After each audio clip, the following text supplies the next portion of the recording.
Hathor at Denver. Now, when everybody gets back together at some point, I want to take all of you over to UMKC's, that Linda Hall Library. And I'm going to show you, they have the actual artist renderings from this temple.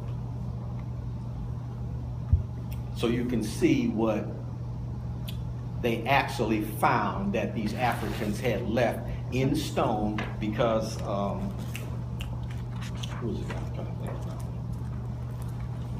Napoleon had his artists copy exactly what they found. And in this temple, this is the temple that I use to blow everybody's cover about what they claim they know, even in the Christian story. Because in that temple, they have a zodiac carved in the ceiling. Now, if you've only been around for 6,000 years, how the hell would you be able to do that? You wouldn't. So that wipes out all the little stuff that you've been told so far, because this is in a building, in the ceiling, in stone, and that event is 26,000 years long. And that picture of that was in one of those videos you sent, that they had a temple that had the zodiac up in the top. Mm-hmm. But that's the temple. They're meant, because what happened, Ron Jones, who's kind of my martial arts guy, he actually took me over there because they were looking at the different symbols over there, and he wanted me to go there and explain what they were. So when we got in there, we went into this little secret room that they have all the so-called ancient scholars of Europe's books in this fire sealed, waterproof room. And I was talking to them. So I happened to mention that I had a book from here that I got in Minneapolis that had that. And it happened that the case we opened, that was the book. And you know, I mean, it threw them for a loop, because if what you say is true, how did you get this information on this ceiling? You haven't been around like that. You know, it's like the guy that we went over to that guy's house. Your friend that's over that school. We went over there, picked your sister up a couple weeks ago. Oh, Darren Palmer. Okay. Ray Palmer, Freedom School. Right. Well, when I asked him about that, he said something like, well, God knows everything, or God blah, blah. I mean, it was something, you know, I mean, it was a canned, you know. A canned response. Right, but it didn't make sense. Because why would God tell you about something that's 26,000 years from now? You're not going to be here. What the hell good would it do you to know it? It would have no value to you, okay? But because we've been conditioned, that was the conditioned response. It's like when you prick somebody and they jump. Without thinking, that didn't make sense. Why would God tell me about something 26,000 years from now? Hell, what good would that do me? Huh? But you see how we, anyway. So, Thutmose III did some bad things, and once we get finished with this, I'll show you. He is the guy who conquered the known world in his time, meaning what you now call the Mediterranean or Europe.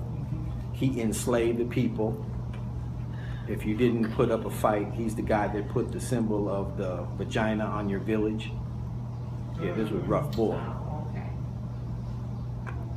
But Thutmose is where you get the name Moses from. This is a real live character with a history, and you can go find his lineage. His sister was the first pharaoh, woman pharaoh, Hatshepsut. Okay. See, I was reading, and I'll bring it. I just had it on my table. A book of Gerald Massey. Massey, we have mentioned a little bit. It's Ancient Egypt, Light of the World, but he also has a book on his lectures. That's a small book that you could get. And in there it says he spent his entire life trying to trace down this story of Christianity as we know it. They could find no proof of this happening. There's no evidence of this. They did find, remember I mentioned a guy named Tertullian?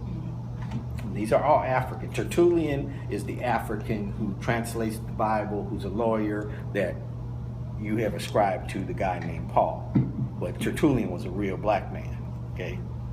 And they actually have the dates of these different things. And they're saying, okay, at this time, because we're right around 120 BC is when all this stuff is taking place. I'm kind of off track, but it ties back.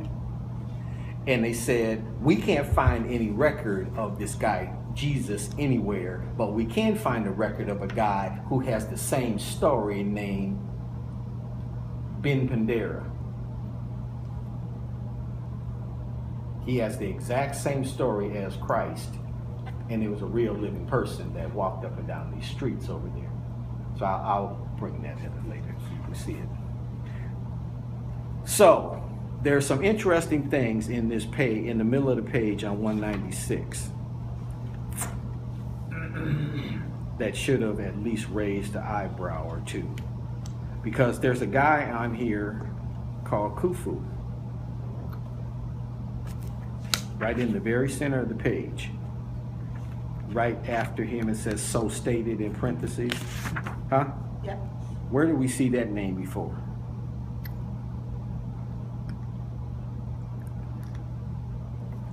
I don't recall seeing that name. You don't? I believe it or not.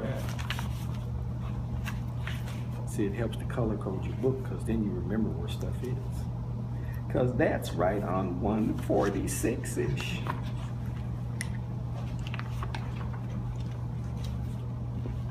He's a significant character in the African history. Huh? Says Herodotus states that Khufu, who has been erroneously stated as the builder of the pyramid. He said wrongly stated, yeah. Now, we can't have it both ways. I'm just saying, that's what he said. Okay. Over here it says they know the building is 260,000 years old, and Khufu is not 260,000 years ago. If he's up here in BC. He's very much up in the present time. See, we're now talking about dynastic Egypt as they teach it in the schools. So that should be like, oh, okay. We're talking about pretty contemporary information now. It says at least 19 centuries before the time of Thutmose III, the temple was built by Hathor. The temple of Hathor was built by Pepi, who also planned more temples, blah, blah. And that's where these guys come in and start altering what their predecessors had put there. But at any rate, was there any other interesting things that you guys noticed in this chapter?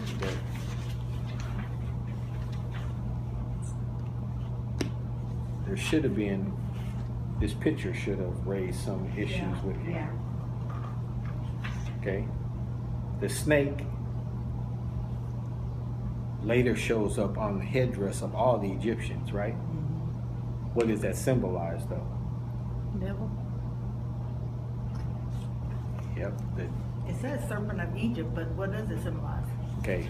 Now, depending upon where you get the story, the serpent starts out as Ap, and he was really Set 300,000 years ago. Good guy. He later gets demonized and turns into Satan in your Adam and Eve story in the garden. He becomes the devil. Because as these things get changed, you're geographically, you're not down south anymore, we're up north, so we're not gonna do that old nigga stuff no more. We got some new stuff we got going. We here. So all that stuff turns into junk, and your new ideas now take precedent. But what else is on that page? Because we've been talking about Hathor. Who was Hathor? It's the cow that they was worshiping. The god is the cow god that they worshiping coming down from the. Now Hathor, keep in mind, Hathor is Horus's mama, i.e. Jesus' mama later. Wow. Now isn't that the goddess that Yeah. supposedly was worshiping when Moses was up in the Thank mountain. you. Thank you. When Moses comes down off of the hill with the so-called tablets, they're back worshiping this calf, Hathor, which means the people went back to the lunar stuff they used to do. The whole time. What they knew. Exactly. Now Moses has switched gears. He's a solar boy now. So he's like, hey, I thought we already switched up. What y'all doing back over there? So you see how these things, I mean, hopefully these things are beginning to make some sense, even in the biblical terms. You can see how this turns into this. Well, I notice it's getting more interesting. It's getting more, you can kind of pinpoint stuff. Back on something he said earlier about the when this whole Jesus thing was created. In some of those videos that he sent you, did you catch that it gives you a list of 25 different historians that lived around the first century? Not one of them wrote about